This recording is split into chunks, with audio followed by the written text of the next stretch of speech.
Hi everybody, and thank you for joining us on our Thursday TNT. Now, we did a quick update yesterday of the very sad news that came through about the death of one of the wild boars, the 13 young men who were rescued from that cave in Chiang Rai back in 2018. It was sort of June and then into July that year, and sort of captured the imagination of the world at the time, and some great films and documentaries have been made about it. But let's just check with the BBC and their coverage of this very sad story. Thai cave rescue, Duangpetch Phromthep. Wild boar captain dies in the UK. And it says that Duangpetch Phromthep, one of the 12 boys who was rescued from a Thai cave in 2018, has died in the UK. The media always find it a bit hard to actually list the people in the cave, and they say it was 12 boys and their coach. Yeah, it was indeed the 12 younger men and their 24-year-old coach, Ekapop. The 17-year-old was found unconscious in his dorm in Leicester on Sunday, taken to hospital where he died on Tuesday. Now, there has been some speculation by a certain sector in comment sections and social media about this young man's death, which is totally irresponsible given that we don't really know. Nor do these people, these irresponsible, silly people making these connections. So I think that sort of discussion at the moment should be avoided. And further down, he was the captain of the Thai boys football team, which was trapped deep inside a cave for over 2 weeks while exploring in Chiang Rai province. It's not known how the teenager died, but Leicester police said his death is not being treated as suspicious. Reports in Thailand say he suffered a head injury. He was driven by ambulance to the Kettering General Hospital on Sunday afternoon. An air ambulance was also sent to the scene. In August last year, his teammates rejoiced when Phromthep, who they called Dom, announced on Instagram that he'd won a scholarship to join the Brookhouse College Football Academy in Market Harborough. And Dom said at the time, "Today, my dream has come true." Let's go on to what one of his teammates said. And Prachak Sutam said, "You told me to wait and see you play for the national team. I always believed that you would do it. When we met the last time before you left for England, I even jokingly told you that when you come back, I would have to ask you for your autograph. Sleep well, my dear friend. We will always have 13 of us together." Another of the boys, Titan. Now, Titan is the smallest of the boys. He was the one they had a big problem getting a face mask to fit, and he was the last one out of the caves. And he said, "Brother, you told me that we would be achieving our football dream. If the next world is real, I want us to play football together again, my brother Dom." And the principal of the Brookhouse College, Ian Smith, said they were deeply saddened and shaken by the death. And going to some coverage in CNN, and I should declare that I was contracted by CNN during the cave rescue. I did 3 reports for them at the time, and their report says that Duangpetch Phromthep, one of 12 boys rescued from a Thai cave in 2018, dies in the UK. And just looking for some additional information to that which we already know. Phromthep, who was enrolled in a soccer academy in Leicester, England, died after being rushed to hospital on Sunday. And the Northern Regional Branch of the Thai government's public relations arm said on Facebook that Phromthep, 17, died due to an accident without providing more details. And Rick Stanton. Now, Rick was one of the 2 gentlemen. There was Rick and John who actually found the boys on a bit of a whim and a last-ditch attempt, and mostly out of serendipity more than anything else. He was the lead diver from the 2018 rescue mission, and he told CNN that he was shocked at the news and said that fellow rescuers had been informed. And then, as a personal recollection, it was Dom whose unconscious body I swam with as I escorted him to safety on the second day of the rescue mission.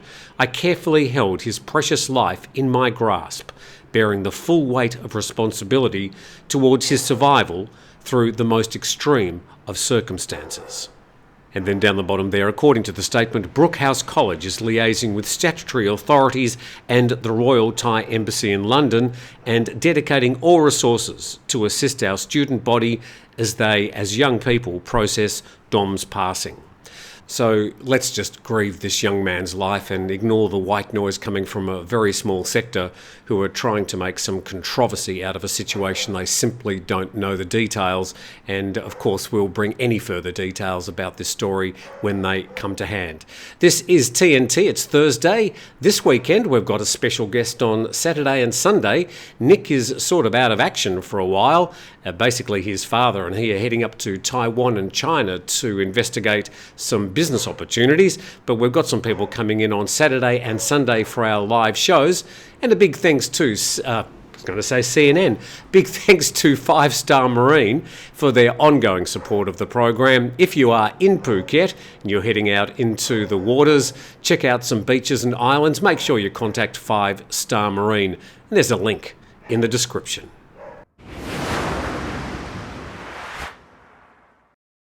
Thanks for dropping in on our Thursday program. We do this 5 days a week, bit of a 15-minute wrap-up of the main stories from around Thailand.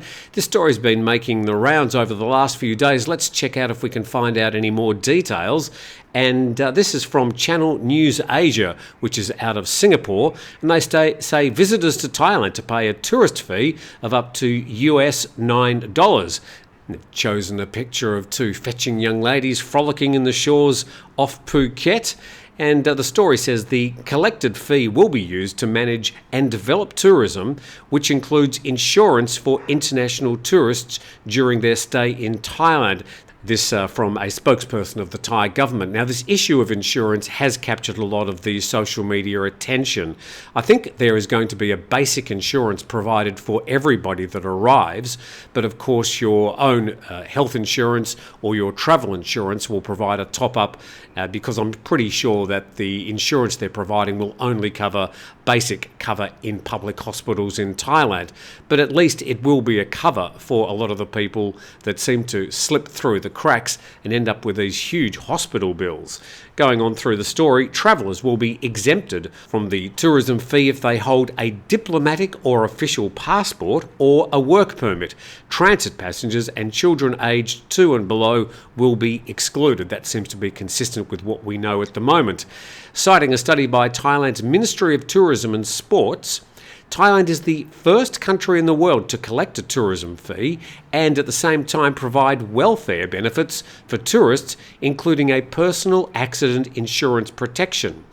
So if it does turn up to be a basic insurance for everybody that comes into the country, paying that 300 baht or only 150 baht if you're coming by land or sea, this is Dina by the way, then I think most people will get behind it if it avoids some of the problems we've had in hospitals in the past of people not paying their bills.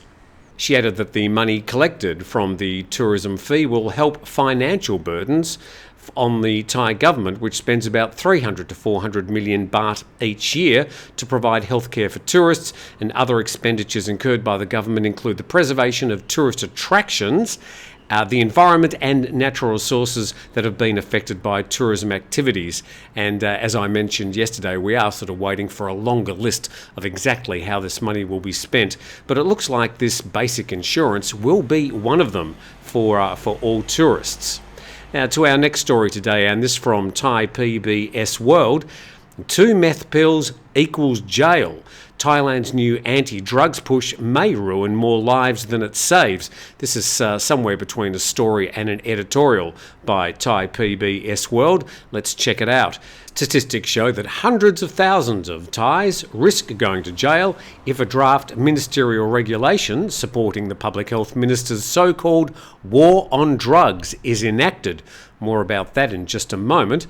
The draft regulation, which classifies anyone caught with 2 or more methamphetamine pills as a drug trafficker, was completed on February the 2nd. And he says illegal drugs are a big problem. We need to tackle it with strong laws. Anutin's stance, however, has raised concerns that the much tougher regulations will likely push more drug users into Thailand's already chronically overcrowded prisons and give rise to more problems later. So this is just a knee-jerk reaction from the Public Health Minister trying to woo his way back into the hearts of the Conservatives in Thai politics. At the moment he's polling so badly that it looks like his Bumjai Thai party may not perform particularly well at the next election, which means probably an end to the whole cannabis bill. So this is really him trying to overcompensate this whole war on drugs. Thai people are probably just totally confused exactly what he stands for. Let's check more on this story. Currently, people caught with up to 15 methamphetamine pills do not face legal action if they agree to enter a drug rehabilitation program. Anutin, however, believes it's time this approach was changed. And check out these statistics. As of January the 1st, almost 4 in 5 of Thailand's inmates are in prison for drug offences.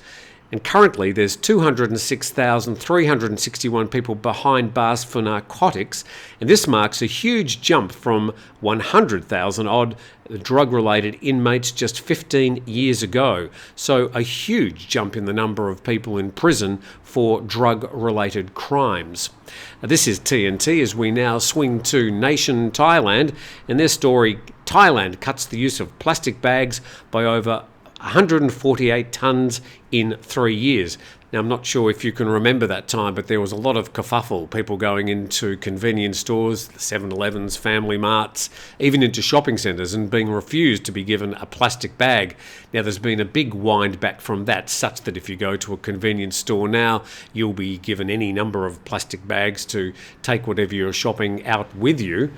So the story says the roadmap from 2018 to 2030 has 2 major goals: to replace the use of plastic bags with environmentally friendly containers and to recycle plastic garbage by 100% before 2027. And the second phase of the 3 major goals to reduce the disposal of plastic garbage in landfill by 100%, recycle plastic garbage by 100%, and to prevent plastic garbage from polluting the sea by 50%. Well, I really haven't seen much of this despite this publicity and the statistics they're presenting. If you go into a convenience store, there's no end of plastic, and of course you'll be offered a plastic bag to carry everything with. That wasn't the case back in 2018, but it only lasted for about 6 months until they reverted back to, well, plastic bags for everything. If you go into a convenience store and ask for like an iced coffee, you'll get it in a clear plastic bucket with a plastic top, plastic straw, and it'll be put into a plastic bag. And that happens at tens of thousands of vendors around Thailand for just things like iced coffee every single day. You're watching TNT, it's Thursday, and we invite you to join us on our weekend programs, our live programs. They're at 9 a.m. on Saturday and Sunday, and I've got a guest for each day this week, and hopefully you can join us and, well, we can talk about all the things that are on your mind. Everybody's welcome.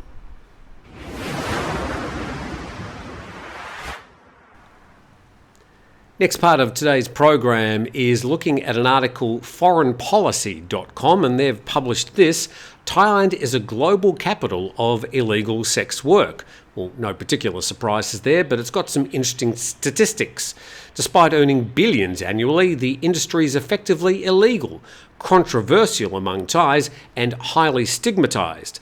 Now the debate over sex work is spilling into public forums, with a progressive lawmaker introducing a bill in Parliament to legalise it. And down the bottom there, Anna, I don't know who Anna is, says visiting Thailand and not noticing any sex workers is like going to KFC and never seeing a fried chicken, according to Anna. The majority of sex workers in the world are women. A 2017 projection by the Thai Department of Disease Control conservatively estimated that 129,000 of 144,000 sex workers in the country were female, but it's men who make the decisions about what they can do with their bodies. Fair comment. And women held 16% of Thailand's parliamentary seats in 2021, the same figure as 10 years ago. By comparison, women make up 20% of the Saudi governing assembly and 28% of the US Congress this year, trying to make a point about Thailand's inability to elect women, even though, of course, Thailand has had a female prime minister.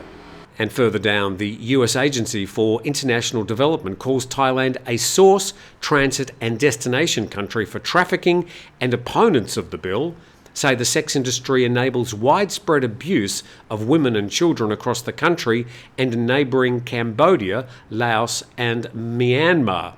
Well, I would have thought that that's exactly why we do need some sort of bill to legalise and control the sex industry in Thailand.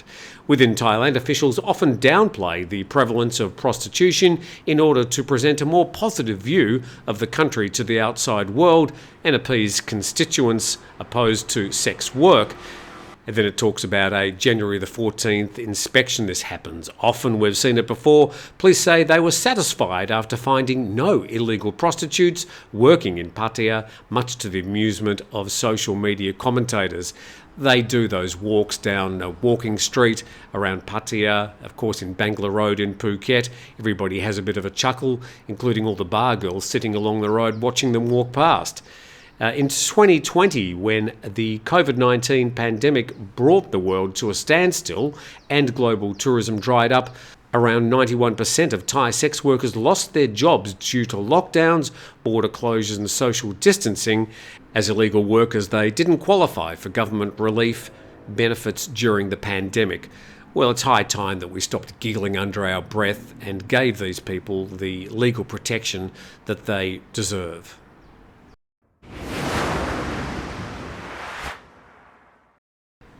You're watching the TNT program on Thursday, and some good news here for people looking for an island. Bangkok Property and Real Estate Network says there's an island for sale only 10 minutes by boat from Koh Lanta, and it's for sale for 500 million baht, and that's about nearly 15 million US dollars. And it's even got a conversion for the Russian ruble. And there it is, if you're interested in your very own island, costing a mere 500 million baht. There it is off the coast of Koh Lanta, and it's got its own jetty and a few little beaches as well, quite a lot of jungle. Not exactly sure what you do with it, but it could be yours if you want something that nobody else is going to have, your own little private island in paradise. And we go to this story in the PattayaNews.com. Pattaya pioneers free condom machines named Love Bang, Love Safe. The idea behind the machine is simple: to encourage people to practice safe sex and prevent the spread of sexually transmitted infections, especially during the last Valentine's Day. Well, it would seem that a lot of these people think that the only day that people have sex in Thailand is on Valentine's Day, but it looks like that was the day they used to launch these machines. Let's find out a bit more. The machines are placed at 3 spots around Pattaya. One is at Bali High, with a big and clear message emblazoned at the front that says, "Love Bang, Love Safe." Although the message is meant to be creative and informative, it also has a certain cheeky charm to it that makes it hard to ignore. And the free condom handout is part of the Gold Card Universal Healthcare program and is totally free. And down the bottom there, very important, 5 sizes are available. And there's one of the machines, one of 3 around Pattaya. I would hopefully suggest that they're going to be emptied very quickly. And, well, that's probably a good thing. And with that, I thank you very much for joining us on today's program. Another of our weekday programs. Tomorrow, then into the weekend, our 2 live programs, Saturday and Sunday. We've got a guest each day, and you're invited to join in, comment, question, and become involved. Everybody is welcome. Thanks for joining us on TNT. See you tomorrow.